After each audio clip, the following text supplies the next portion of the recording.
ప్రజ్ఞజీవి, నేను మీ కృష్ణవేణి. ఆర్థిక ప్రయోజనాలు తప్ప సామాజిక బాధ్యత కించిత్తు కూడా లేని వాళ్లను సెలబ్రిటీలు అనడం మన సామాజిక దౌర్భాగ్యం. అయితే ఎప్పుడూ కూడా సమాజంలో ఒక వర్గం, ఒక ముఠా ఎదుగుతూనే ఉంటుంది స్వప్రయోజనాల కోసం.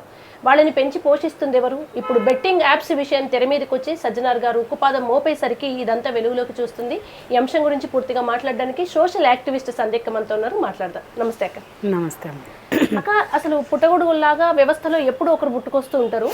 కొంచెం ఎఫెక్టివ్గా 10-20 ఏళ్ల క్రితం అవేర్నెస్ ఉండదు అందరికీ. ఇప్పుడు సెల్ఫ్ అవేర్నెస్ లేదు.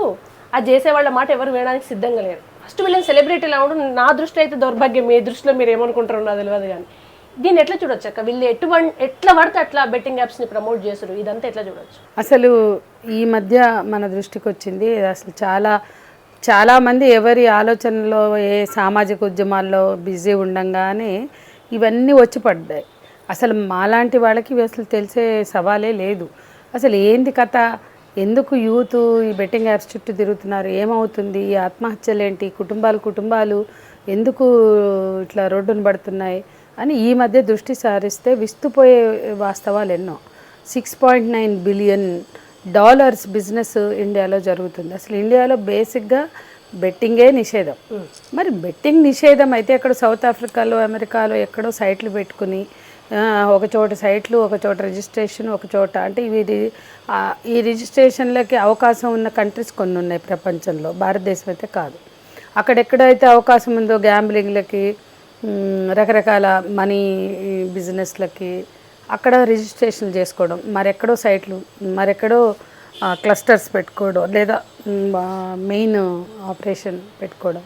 ఇండియాలో ఉండదు, ఏవైనా నడిపించవచ్చు అనుకుంటున్నారు. కానీ వెరసి బెట్టింగ్ యాప్స్ అయితే నడుస్తున్నాయి. అవన్నీ తెలియకపోవచ్చు, ఇక్కడ కాకపోవచ్చు. బెట్టింగ్ యాప్స్ జనరేట్ అవ్వడానికి మూలము ఇంకెక్కడో వెబ్సైట్లు ఆపరేట్ అవ్వచ్చు, లేదా రిజిస్ట్రేషన్లు జరగవచ్చు. కానీ ఈ మన కళ్ళ ముందు ప్రమోట్ చేస్తున్న ఇన్ఫ్లుయెన్సర్స్ కానీ, ప్రమోటర్స్ కానీ, సెలబ్రిటీస్ కానీ మన కళ్ళ ముందే ఉన్నారు కదా. అది ఎంత అనెథికల్. వాళ్ళు ఊదర కొడుతున్నారు.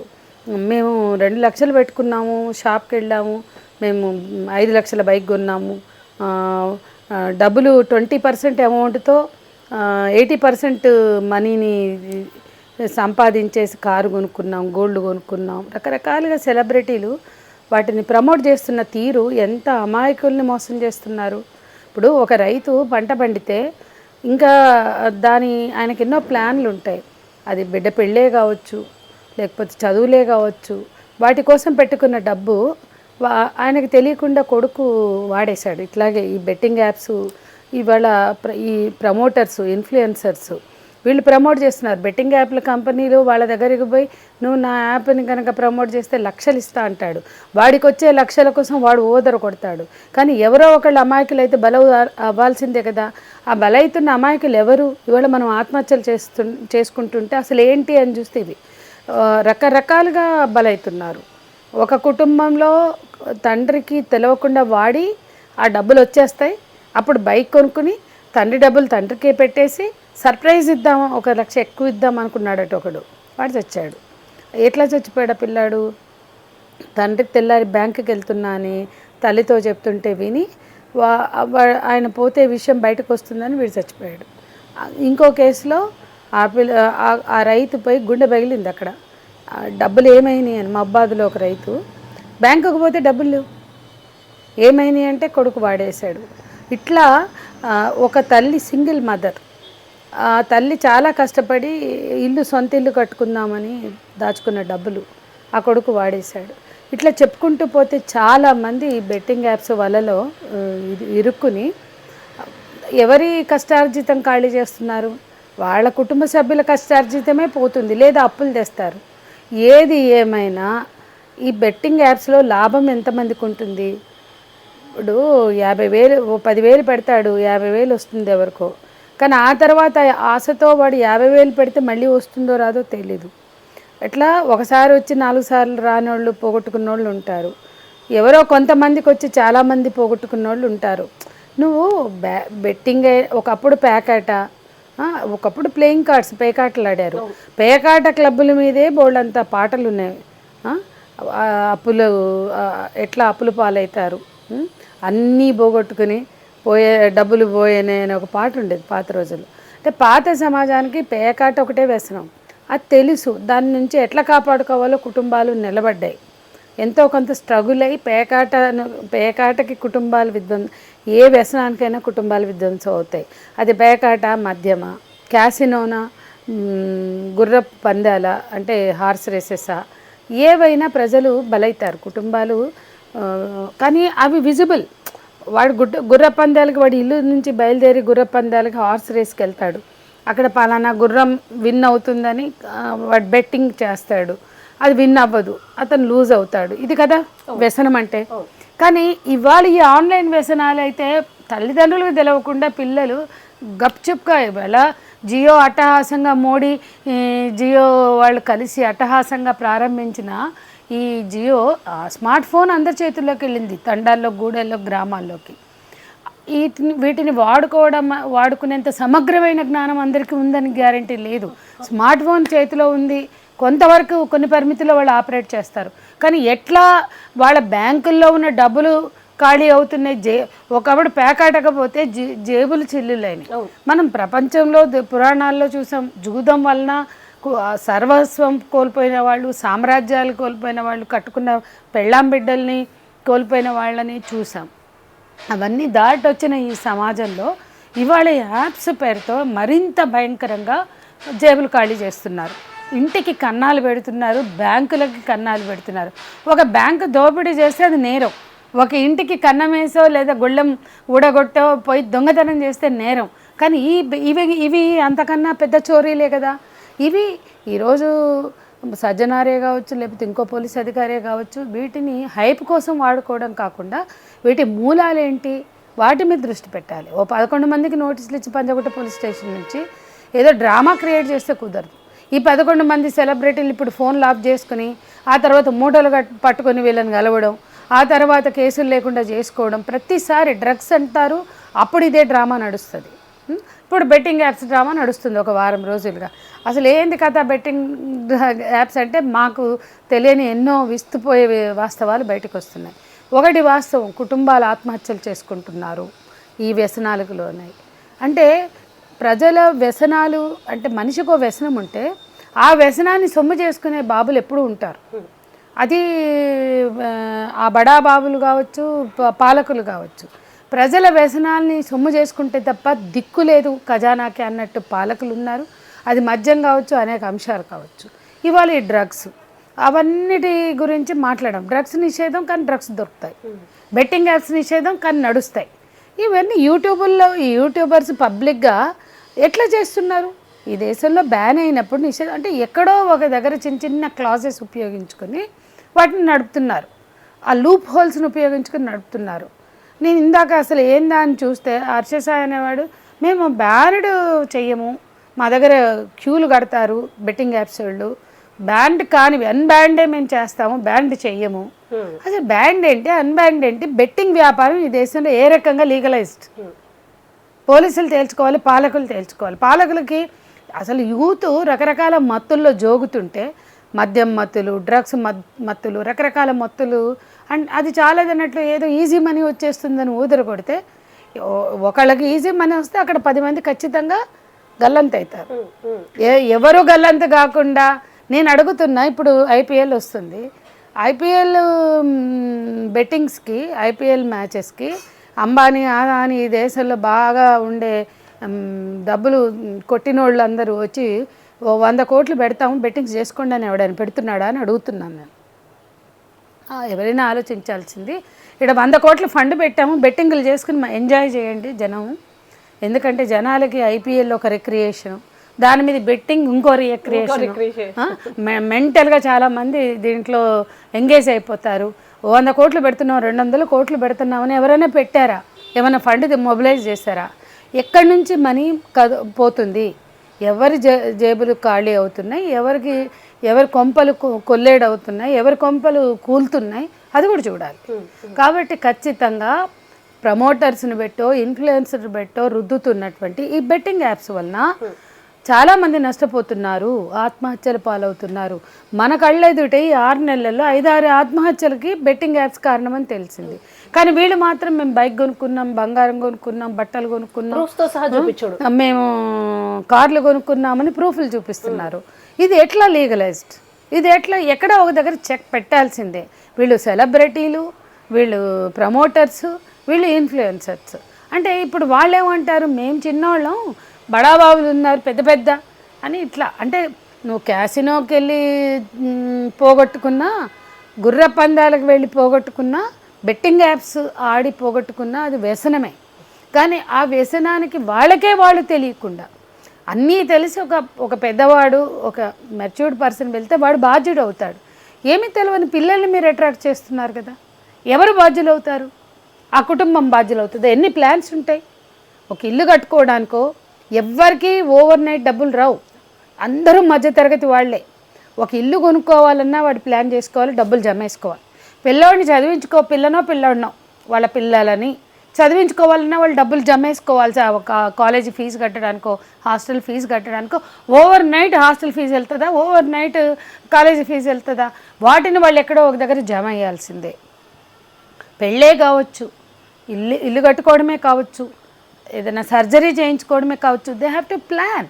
వాళ్ళు ప్లాన్ చేసుకుంటారు, డబ్బులన్నీ జమ వేసుకుంటారు. ఇంత ఇంత ఇంత ఇంత నాకు తెలుసు చిన్న చిన్న ఉద్యోగాలు చేసుకునే వాళ్ళు 1500, సరే 15,000, 12,000, 15, 18, 20,000 సంపాదించుకునే వాళ్ళు కూడా నెలకింత దాచుకుంటున్నారు. ఆ డబ్బులు పోతున్నాయి ఈ బెట్టింగ్ యాప్స్ పేరుతో. ఈ ఈజీ మనీ కోసమో వీళ్ళు ఓతర కొడుతున్నారు. అలా వచ్చేస్తున్నాయి, ఇలా వచ్చేస్తున్నాయి. ఎంతమంది ఆడుతున్నారండి? చిన్న అదేదో పజిల్ ఆడినట్టు ఆడి పోగొట్టుకుంటున్నారు. సింపుల్గా 100 పెడితే 500 వచ్చినాయి. ఇంకేంది, నాకు ఏం చేయకుండానే 100 పెడితే 500 వచ్చినాయి అంటే 500 పెట్టినాక ఆ తర్వాత వాడు సప్పుడు కూడా చేయడు. 100 పెడితే 500 వస్తే హ్యాపీగా ఉంటాడు. కానీ 500 పెడితే ఇంకా వస్తాయని పెడతాడు కదా, ఆ తర్వాత సౌండ్ ఉండదు. అట్లా ఎంతమంది పిల్లలు చేస్తున్నారు అంటే మాకు ఇప్పుడిప్పుడే తెలుస్తున్నాయి. మీరు ఇన్ని రోజులు సమాజంలో జరిగే నష్టాలకో వాటికి సంబంధించి నెగిటివ్కి సంబంధించి ఉద్యమాలు చేసుకుంటూ వచ్చారు. కానీ ఇప్పుడు మీరు సామాజిక మాధ్యమాల్లో జరుగుతున్న అరాచకాల మీద ఉద్యమాలు చేయాల్సి ఉంటుంది. ఇప్పుడు మీరు సోషల్ మీడియాలోనే జరుగుతుంది, ఇప్పుడు చేయాల్సి వస్తుంది. ఎందుకంటే ఇవన్నీ చూస్తుంటే ఎట్లా వీటిని రుద్దుతున్నారు, ఎట్లా పెంచి పోషిస్తున్నారు. ఈ బెట్టింగ్లు ఏంటి, బెట్టింగ్ యాప్స్ ఏంటి? నేను అడుగుతున్నా, బెట్టింగ్ యాప్స్ ఎక్కడి నుంచి జనరేట్ అవుతున్నాయి? ఎవడు జనరేట్ కాకుండా బెట్టింగ్ యాప్స్ వచ్చి నీ టీవీలో కనపడతాయా, నీ యూట్యూబ్లో కనపడతాయా, నీ సోషల్ మీడియాలో కనపడతాయా, లేకపోతే నీ స్మార్ట్ ఫోన్లో కనపడతాయా? ముందు రమ్మీ ఆడమనేవాళ్ళు, అంతకుముందు రమ్మీ ఆడమనే ఏదో అన్ని యాడ్లు వచ్చాయి చూసి మనం. కానీ చాలామంది పట్టించుకోరు. కానీ ఎవరో ఒకళ్ళు ఏంటా అని చూస్తారు. స్మార్ట్ ఫోనే కాబట్టి సరదాగా చూద్దామని చూస్తారు. అట్లా పోయినాయి ఎన్నో. ఇప్పుడు ఒకటి సర్వే కూడా ఉంది అక్క, ఇన్స్టాగ్రామ్ లాంటివి 14 సంవత్సరాల నుంచి 25 సంవత్సరాల వయసు వాళ్ళు ఎక్కువగా చూస్తారు అని చెప్పి. అంటే ఏం తెలియని వయసు వీళ్ళకేమో. ఇన్ఫ్లుయెన్సర్స్కి 1 మిలియన్ అంటే 10-20 లక్షల మంది ఫాలోవర్స్ ఉంటారు. వీళ్ళు వచ్చి చాలా సింపుల్గా ప్రమోట్ చేసి వెళ్ళిపోయి ఇప్పుడు వాళ్ళు క్షమాపణ ఎప్పుడు కూడా అయ్యో మా వాళ్ళ చచ్చిపోయారు ఒకళ్ళని వాళ్ళు సెల్ఫ్ రియలైజేషన్ లేకపోగా సజ్జనాన్ అరెస్ట్ ఉండగానే చాలా నవ్వుకుంటూ సరదాగా వచ్చి ఓకే సారీ మేము చేసాం పెద్దగా పట్టించుకోకండి ఇలాంటివి. అంటే ఎంత నిర్లక్ష్యం అంటే ఇదంతా ఒక తప్పు పక్కన పెడితే సమాజం మీద ఎంత నిర్లక్ష్యం, ఒకరి ప్రాణం మీద ఎంత చులకన భావం, ఇంత పశ్చాత్తాపం లేదు కదా. అవునమ్మా, సిగ్గుపడాలా? మీలాంటి యాంకర్లు వాళ్ళని కూర్చోబెట్టి ఇంకా ఇంటర్వ్యూలు ఇస్తున్నారు. కొన్ని ఛానళ్ళు వాళ్ళని కూర్చోబెట్టి, పెద్ద ఛానళ్ళు వాళ్ళని నేను అన్నది నిన్ను అనట్లా. మీలాంటి అంటే యాంకర్లు మీ వ్యక్తిగతంగా మ్యాగ్నా చేయకపోవచ్చు, నువ్వు చేయకపోవచ్చు, మిగతా వాళ్ళకన్నా నువ్వు భిన్నంగా మాట్లాడినప్పుడే నీకు సమాజం పట్ల ఉన్న సెన్సిబిలిటీ నాకు అర్థమైంది. ఇది I'm not questioning about you media గురించి. కానీ మొత్తం ఈ చిన్న అసలు యూట్యూబర్స్ వచ్చి యూట్యూబ్ ఛానళ్ళు వచ్చాక ఒక అదుపు లేకుండా పోయింది. డబ్బులు సంపాదించుకోవడం కోసం ఎంతైనా చేయొచ్చు. అంటే అక్కడ ఎథిక్స్ అక్కర్లేదా? అంటే మీరు డబ్బులు సంపాదించుకోవడం కోసం కుటుంబాలు కూల్చేస్తారా? ఒకసారి ఆ యూట్యూబర్స్ వీళ్ళని చేసినప్పుడు వాళ్ళు ప్రశ్నించుకోవాలి, వీళ్ళని మనం చేస్తున్నాం, వీళ్ళు ఏం చేస్తున్నారు, ఎవరిని ఉద్ధరిస్తున్నారు?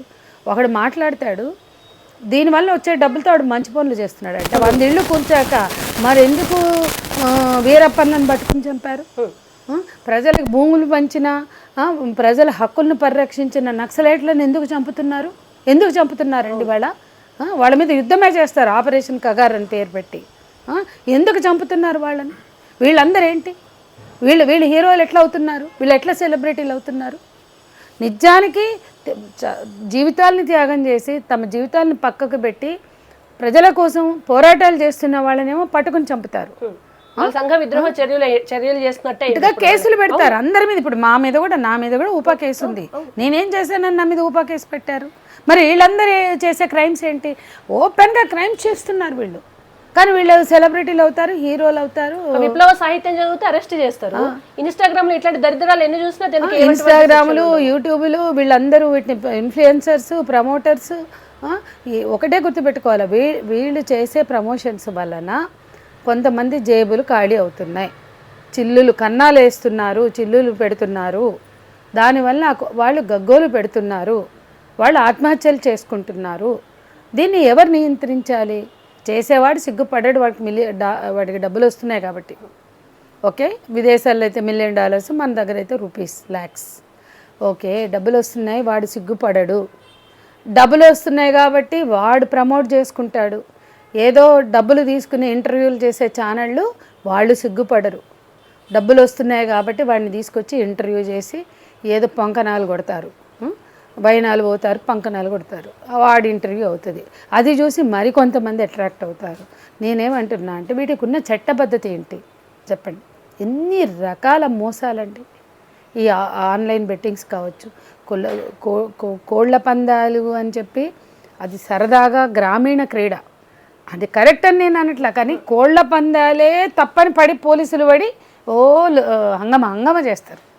ఓకే, కోళ్ళ పందాలు తప్పైనప్పుడు ఈ పందాలు ఏంటి? అన్ని పందాలే, అన్నీ గ్యాంబ్లింగ్లే, ఏదైనా గ్యాంబ్లింగే. ఇది ఇంకా ఘరానా మోసం, ఆన్లైన్ మోసాలు, ఆన్లైన్ బెట్టింగ్లు ఇవి. అసలు వాడికి అది తప్పో ఒప్పో తెలియకుండానే వాడు నష్టపోతాడు.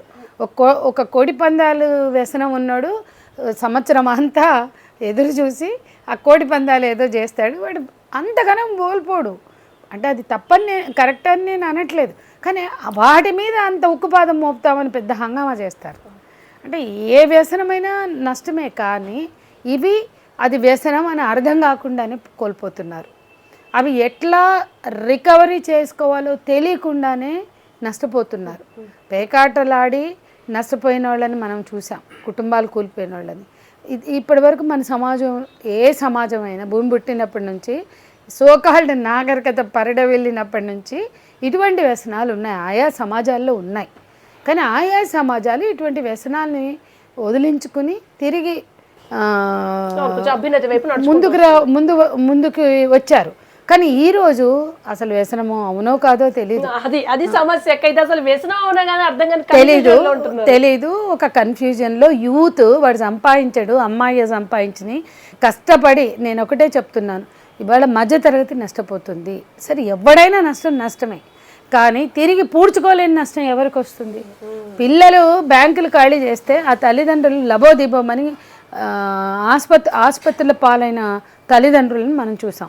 మన రాష్ట్రంలోనే ఒక 10-15 ఘటనలు మనకు వెలుగులోకి వచ్చాయి ఇదే మీడియా ద్వారా. ఇంకా ఎన్ని ఉండొచ్చు? ఎంతమంది అంటే మనకి ఈ మధ్యకాలంలో కొన్ని కుటుంబాల్లో సడన్గా పిల్లలు అప్పులు చేశారు అంటారు. ఆ పిల్లలు సడన్గా బిజినెస్లు చేయకుండా, ఏమి చేయకుండా అప్పులు ఎట్లా చేశారంటే ఆన్లైన్ బెట్టింగ్లు అవి బయటపడ్డాయి. బస్తీలలో మాకు తెలిసినాయి, మా దృష్టికి వచ్చినాయి. Easy money. బస్తీలలో మా దృష్టిలో వచ్చిన ఒక ఘటన, ఆ పిల్లోడు వాడు మామూలు తల్లి ఇళ్ళలో పనిచేస్తుంది, ఏదో కుటుంబం అంతా పనిచేస్తారు కాబట్టి ఎంతో కొంత బతికి బట్ట కడుతున్నారు, ఎల్లదీస్తున్నారు. ఆ కుటుంబంలో వాడు ఆన్లైన్ బెట్టింగ్లకు అలవాటు పడి మొత్తం నాశనం. ఇంట్లో అమ్మ పెట్టుకున్న బంగారు గొలుసు వెళ్ళిపోయింది, అన్నీ అయిపోయినాయి. ఇంకా వాడు ఏం చేస్తాడు? తల్లి ప్రశ్నించే వరకు క్రిమినల్గా మాట్లాడు. ఫస్ట్ తల్లి మీద చేసుకుంటాడు. ఇట్లా క్రిమినల్స్గా మారుతున్నారు. నేను ఒకటే అడుగుతున్నా, బెట్టింగ్ యాప్స్ మీరు పెట్టి యూత్ని అట్రాక్ట్ చేసి వాడు చేతగాక డబ్బులు పోగొట్టుకుని తిరిగి జవాబు చెప్పలేక అక్కడిక్కడ పట్టుకొచ్చిన డబ్బులు అప్పుగా తేవచ్చు, తెలియకుండా తీసుకోవచ్చు, లేకపోతే ఏ రకంగానే తేవచ్చు, ఇంట్లో ఉన్న డబ్బులు కావచ్చు.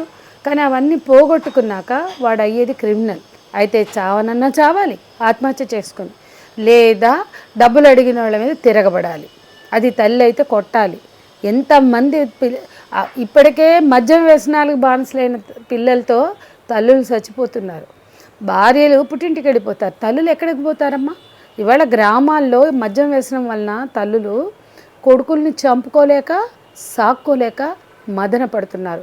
వాళ్ళకి ఈ బెట్టింగ్లు కూడా తోడై, అంటే ఇవాళ గ్రామాల్లో కూడా వెళ్ళిపోయింది బెట్టింగ్. కాబట్టి ఈ బెట్టింగ్లు కూడా తోడై ఇప్పటికే వ్యసనపరులు వాళ్ళు పని చేయరు, ప్రొడక్టివ్గా ఉండరు. వాళ్ళకి వాళ్ళ బుర్రల్లో ఈ చెత్త జమైనాక, అంటే వ్యసనం అనేది ఈజీ మనీ అనే ఒకటే కాదు, కష్టపడకుండా డబ్బులు సంపాదించుకుందాం, ఒక్క దెబ్బతోటే మనకు అన్నీ వచ్చేస్తాయనే ఒక ఆలోచనకు తీసుకెళ్ళినప్పుడు అందులో బాగుపడేవాడు ఎవడు ఉండడు. ఒకవేళ బెనిఫిషియరీ ఉంటాడేమో, అది బాగుపడ్డాడని నేను ఒప్పుకోను. ఒకటో అరో బెనిఫిషరీస్ ఉంటారు, కానీ లూజర్స్ ఎంతమంది అది కూడా వీళ్ళని లెక్క తీయమనండి. మీరు బెనిఫిషరీస్ని చూపిస్తున్నారు, బట్ అవతల లూజర్స్ ఎంతమంది ఉన్నారు? వాళ్ళు చాలా ఎక్కువ సంఖ్యలో ఉంటారు. వీళ్ళు 10లో వీడు ఒక్కడు కూడా ఉంటాడో ఉండడో, కానీ వాళ్ళు గ్యారెంటీగా 9 మంది ఉంటారు. వాళ్ళ జీవితాలు ఆగమే, వాళ్ళ నాశనమే. అటువంటి వాళ్ళ జీవితాల గురించి కూడా మనం బాధ్యత వహించే వ్యవస్థలు కావాలి. అట్లా కావాలి అంటే పోలీసులు నిజాయితీగా పనిచేయాలి, చర్యలు తీసుకోవాలి. ఇవాళ హైప్ చేసి 11 మందికి నోటీసులు ఇవ్వడం, వాళ్ళు ఆ తర్వాత ఫోన్లు ఆఫ్ చేసుకుని అడి తిరిగి మళ్ళీ వీళ్ళకి మూటలు ఇచ్చి ఆ తర్వాత మేనేజ్ చేసుకోవడం. వాళ్ళకి ఇన్ని చేసినోడికి మేనేజ్ చేయడం రాదనుకోవద్దు. ఇదే అనెతికల్. వీటికి కోట్లు సంపాదించుకుంటున్నామని మురిసి పొంకనాలు కొట్టుకుంటూ తిరిగే వీళ్ళు రేపు మేనేజ్ చేయరని గ్యారంటీ లేదు. వాళ్ళు మేనేజ్ చేసుకుంటే మేనేజ్ అవ్వడానికి కూడా సిగ్గుపడాలి పోలీసు వ్యవస్థ. కాబట్టి మేము మేము ఉక్కుపాదం మోపుతాం అని ఒక నిలబడండి, ఒక మెసేజ్ ఇవ్వండి. ఒకప్పుడు కేటీఆర్ టైంలో ఒక ప్రయత్నం జరిగింది, మరి అది ఎంతవరకు వచ్చింది? ఇప్పుడు మళ్ళీ మొదలైంది. ఇప్పుడు ఇటు అటు సీఎంలు కూడా మాట్లాడట్లేదు, మీడియా మాత్రం దీన్ని హైప్ చేస్తుంది. ఈ హైప్ ఒక పరిష్కారం చూపించే వైపుగా వెళ్ళాలి అనేది నా అభిప్రాయం. థ్యాంక్ యూ సో మచ్ అక్క. వెల్కమ్.